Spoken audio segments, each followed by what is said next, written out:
Magandang buhay sa inyo mga brother. Magandang buhay sa inyo lahat dyan. At dito na naman tayo sa isa na naman nating vlog sa araw na ito mga brother.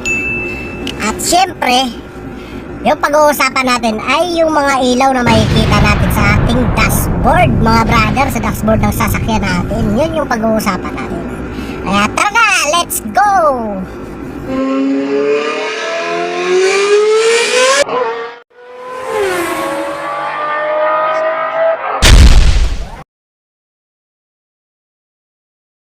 Ayun mga brother, nakita nyo ba yun? O, diba? Ito. Yan. Kita nyo ito mga brother. Yan. Pag ganyan, ibig sabihin yan brother, malamig pa ang iyong sasakyan. Pero pag yan pumula mga brother, ibig sabihin yan, overheat ka mga brother. Overheat ka yan. Hindi totoo yan. Kaya ang dapat mong gawin pag ikaw ay na-overheat, bigyan mo ng first aid ng iyong sasakyan mga brother.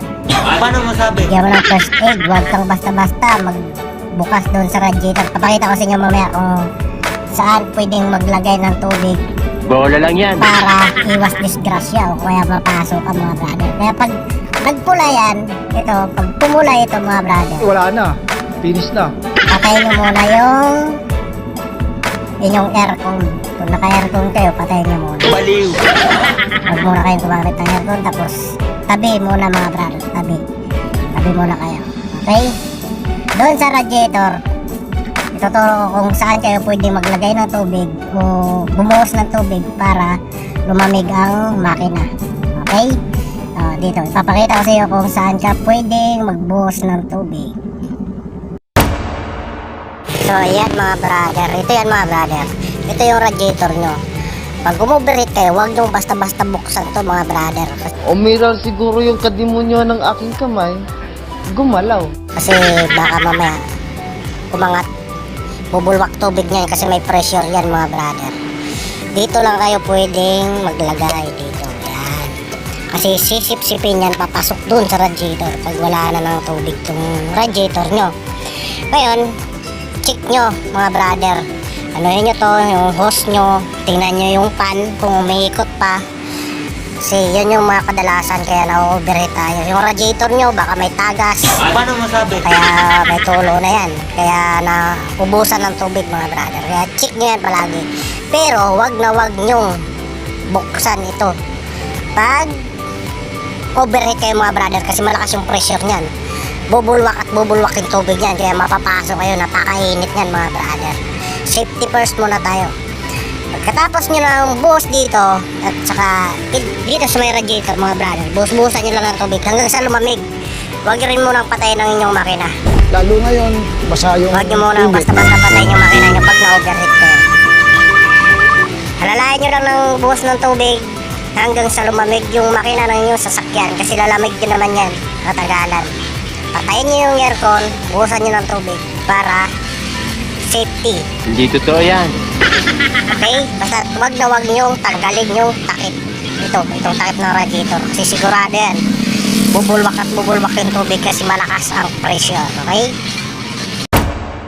At yun na nga yun mga brother, no? Yung ilaw na yun ay sinyalis ng iyong overheat. Pag yun ay pumula mga brother, ibig sabihin overheat ka na. Overheat na ang iyong sasakyan. Kaya gagawin mo, bigyan mo ng first aid. Tumabi ka muna. Huwag mo munang i-off yung makina ng sasakyan nyo. Tumabi ka, buhusan mo ng tubig, palamigin mo mga brother, palamigin mo. I-off mo rin na rin yung aircon ng iyong sasakyan para iwas sa mabilis na overheat. Off mo muna, tapos buhusan mo ng tubig hanggang sa lumamig siya. Tapos pag okay na, malamig na sa ulit, mawawala na yung ilaw sa dashboard, hindi na pumupula, alam mo na mga brother, humanap ka na ng malapit na shop. Yun, ganon mga brother. Ipacheck mo na yung sasakyan mo, pacheck mo muna yung radiator mo. Baka yung pan yan hindi na umiikot, o baka palyado na. O, pacheck mo na, kasi sigurado yan. Nabigyan mo nga siya ng first aid, pero babalik at mag-o-overheat ulit yan. Ngayon, Pag pinilit mo pa ng pinilit yan, mga brother, na hindi mo pa pinatingnan kung saan, sasya, hindi mo pa napatingnan, may tsansang ma-overhaul yung sasakyan mo, mga brother. Naku, napakamahal ng overhaul ngayon, kaya bigyan muna natin ng first aid, pacheck natin sa mga eksperto dyan sa radiator, pacheck natin para sigurado tayo, para kung saan man tayo bumiyahe, safe tayo, mga brother. Iwas aberya ba yun? Aberya!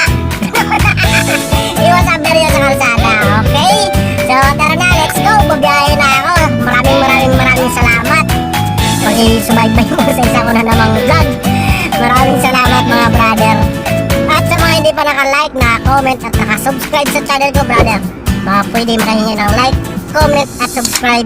Click mo na rin ang notification bell ko para updated ka sa mga susunod kong video na i-upload. Tara! Pabiyahe na tayo. Good vibes tayo sa umagang kay ganda. Sumunod tayo sa mga batas trapiko. Maging disiplinado tayo, mga brother, sa kalsada. Huwag tayong kaskasiro para mabuhay kayo hanggat gusto nyo. Tara! Let's go! God bless! Ingat! At ako'y babiyahe na. Ayun! So let's go! Tara, let's, mga brother! Babiyahe na tayo. Ingat-ingat saan man tayo pupunta sa araw na ito. Ingat tayo. God bless sa inyong lahat. Kita-kits sa kalsada. The only thing I can see is my own silhouette. I'm getting stronger, At step ito, by step. The clock is ito ticking, na but there's no time for pinapay me. ninyong shout out.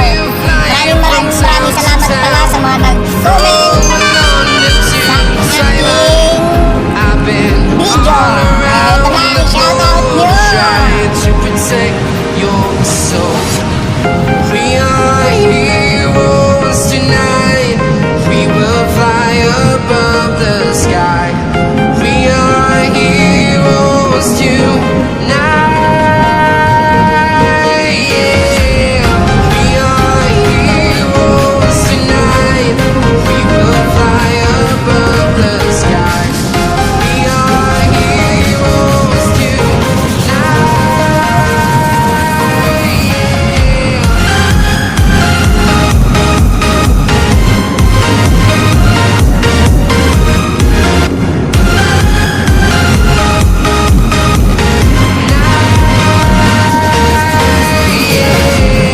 Feel like a dynamite, ready to explore right up in the sky.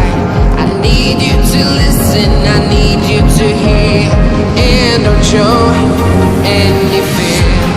I've been flying from town to town, from London to Taiwan. I've been all around the globe, trying to protect your soul. We are heroes tonight. We will fly above the sky. We are heroes tonight. Yeah. We are heroes tonight. We will fly above the sky. We are heroes tonight.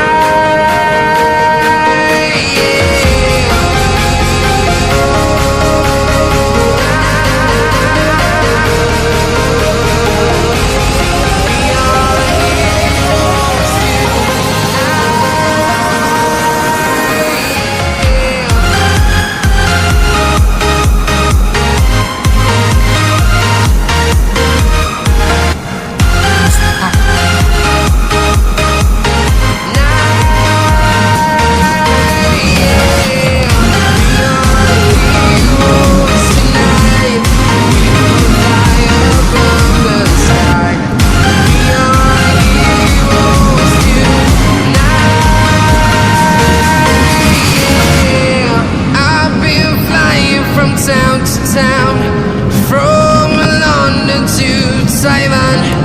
I've been all around the globe, trying to protect